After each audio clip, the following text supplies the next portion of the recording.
రెండు చేతులు జోడించి నమస్కరిస్తూ ఆయన సహాయ సహకారాల ద్వారా ఈ కృపా వాగ్దానం చేస్తూ మీ ముందుకు తీసుకొస్తున్నాం.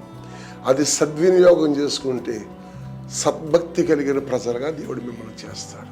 ఈ కృపా వాగ్దానం వింటూ 145వ కీర్తన 19వ వచనంలో ప్రభు చెప్తున్నాడు, తన యందు భయభక్తులు గల వారి కోరిక ఆయన నెరవేర్చును, వారి మొర ఆలకించి వారిని రక్షించును, యెహోవా తన్ను ప్రేమించి వారిని కాపాడును. ఇక్కడ 3 మాటలు ఉన్నాయి. చాలా సంతోషం. కృపా వాగ్దానం వింటూ మీరు ఏ విధంగా రెస్పాండ్ అవుతున్నారు? ఒక్కసారి మీ అభిప్రాయాన్ని కామెంట్ రూపంలో పెట్టండి.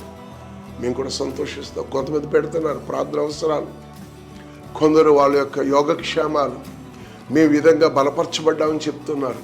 మీరు కూడా ఒక్కసారి ప్రయత్నం చేయండి. మంచిది. తన యందు భయభక్తులు గల వారి కోరిక ఆయన నెరవేరుస్తారు.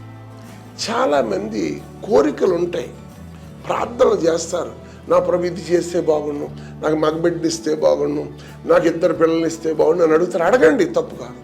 కానీ అడిగే ముందు ఆయన యందు భయభక్తులతో అడగాలి. నా ప్రభు నా ప్రార్థన ఆలకిస్తున్నాడు, నా మాటలు వింటున్నాడు. మలాకీ ప్రవచన గ్రంథం 3వ అధ్యాయం ఉంటుంది. యెహోవా యందు భయభక్తులు గలవారు ఒకరితో ఒకరు మాట్లాడుతున్నారు. ఆయన వింటున్నాడట. అమ్మా నాయన గారు ఇక్కడ చూడండి, వారి కోరిక ఆయన నెరవేరుస్తాడు. ఏమిటి నీ కోరిక? ఏలీ అడిగాడు, ఏంటి నీ కోరిక అని అడిగాడు. ఎలీషా అన్నాడు, నీ దుప్పటి బాబయ్య చాలా అన్నాడు. ఇది కష్టతరంరా బాబు అన్నాడు. కానీ బంగారం అడగలేదు, మేడ అడగలేదు, భూమి అడగలేదు, పశువుల సంపదలు అడగలేదు. మా పిల్లోడు ఎంసెట్ రాస్తున్నాడు, రేపు బాగా రాయాలని అడగలేదు. ఏమడిగాడు? దుప్పటి, అభిషేకం. ఈరోజు నీ కోరిక ఏమిటి? ఒకవేళ అంత స్థాయికి వెళ్ళకపోతే ఈ ఎంసెట్ ఎగ్జామ్స్ రాస్తున్నావా? అడుగు ప్రభుని, మంచి ర్యాంక్ రావాలి. నీట్ ఎగ్జామ్ రాసేవమన్నా దాంట్లో భయభక్తులు కలిగి రాసేవా? భయముతో ఆయన వైపు చూడు. నువ్వు ఇస్తున్న అడుగులో దేవుని యందు భయభక్తులు కలిగితే నీ కోరికనైనా తీరుస్తాడు. బత్తలమైన గుడ్డివాడు కేకలేస్తున్నాడు, వాడు కోరికను తీర్చాడు. ఎందుకో తెలుసా? వాడు కళ్ళు తెరిచాడు, వాడు మురికి బట్టలు తీసి బయట పాడేశాడు, స్వప్న శక్తిని ప్రభుతో నడిచాడు. నీ కోరిక ఏమిటి? ఎలీషా కోరినట్టుగా దుప్పటిని దేవుడు ఏలియా ద్వారా పంపించాడు. ఇదిగో ఈరోజు నీ కోరిక ఏమిటి? ఆశ్చర్యకరమైన విషయం, యెహోవా యెహోవా యెహోవా వారి మొర్ర ఆయన ఆలకించాడు.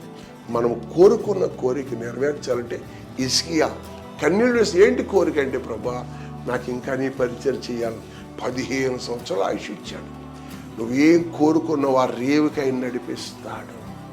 మన కోరిక దేవునికి ఇష్టంగా ఉండాలి. హన్నా దేవుని సన్నిధికి వెళ్ళి కోరుకుంది, నాకు కుమారుడు కావాలి, వాడిని పరిచర్యకి ఇస్తాడు.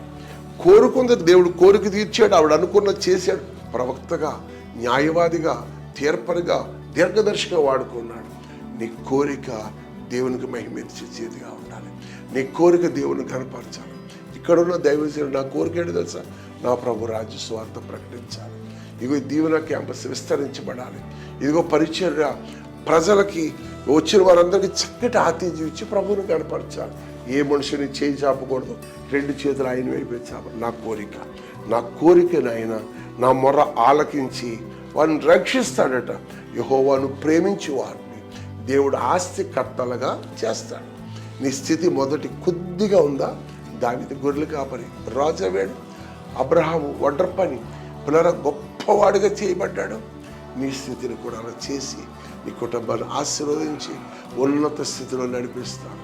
ప్రభు గొప్ప కార్యాలు చేయాలంటే మోకరించాలి, చేతులెత్తాలి, ప్రార్థన చేయాలి. ప్రతి నెల మొదటి బుధవారం జరుగుతున్న ఈ దీవెన క్యాంపస్కి రండి, ప్రార్థనలో గడపండి, ప్రభువుని అడగండి.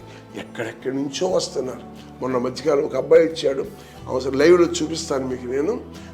అతను ఎక్కడో భద్రాచలం ఆతల నుంచి వస్తున్నాడు. అన్నం తింటూ బలహీనుడు, వచ్చి ప్రార్థన చేసాం, పట్టెడు అన్నం తిన్నాడు. ఇప్పుడు మనిషి మామూలుగా ఆరోగ్యవంతుడు అయ్యాడు. ఆయన కోరికను దేవుడు తీస్తాడు. ఏంటి అబ్బాయి, నాకు ఆరోగ్యం ఉంటే చాలు, ఇప్పుడు ఏం కావాలి? రక్షణ కావాలి. రేపు 7వ నెల ఇద్దాం, ఎక్కువ ప్రార్థనలో గడపని చెప్తున్నాం. ఈరోజు నీ కోరిక ఏంటి? సాఫ్ట్వేర్లో జాబ్ కావాలన్నా, లేకపోతే నువ్వేం చేయాలి? డాక్టరా, లాయరా, లేకపోతే లేదా ఏ డిపార్ట్మెంట్లో ఉండాలనుకుంటాం, లేదా ప్రభు సేవలో ఉండాలని ఆశిస్తున్నావా? ఏదైనా నీ కోరిక తీర్చి నీ ఉద్దేశం సఫలం చేసి నిన్నున్నత స్థితిలో నడిపించి వాడు చేతులెత్తి స్తోత్రం చెప్పు. ఆయన సన్నిధికి తోడుగా వచ్చి